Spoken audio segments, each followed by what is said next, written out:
I'll give you one of the biggest manifestations to date.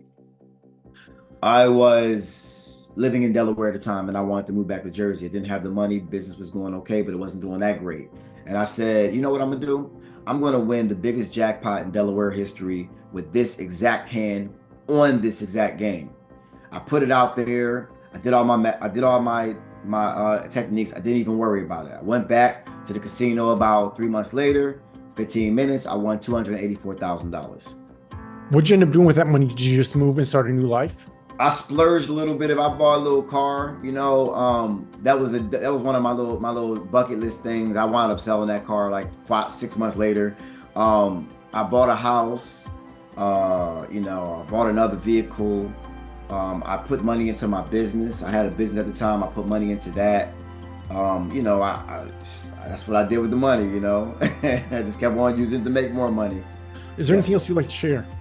Yes, I would like to tell people that everything that you're doing right now, you're supposed to be doing, but it depends how long you want to do it. Now, you can be where you are right now for as long as you decide to feel like that. Now, if you are trying to move to a different timeline, and what I say by a different timeline, I mean the better version of you exists in a higher timeline. If anybody's ever remember the old commercials back in the day where you had the good you and the bad you. Well, that's your higher aspect, and that's your ego. And your ego likes to exist in any timeline that's existing, and it likes to stay put.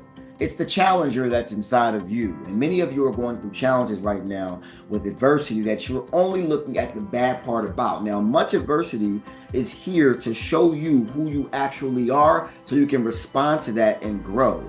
This is why you decide to be here, so you can grow. We don't like growing unless we have a little adversary. That's the fun for us in this video game. If you tap into that, you won't react to the things that happen in your life as a victim. You'll react to them as, oh, this must be happening for me.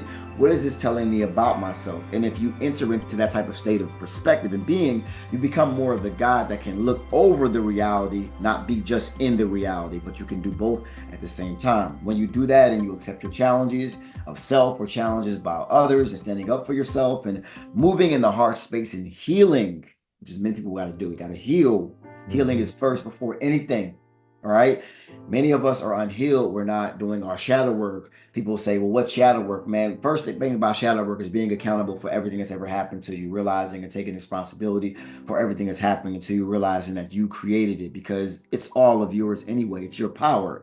The fact of the matter is anything that happens to you, if you think it's not yours, you lose control over that power. And by taking all of your power back, you get to harness and transmute that to create your reality. But it starts with taking your power back, realizing this was all your fault in the first place.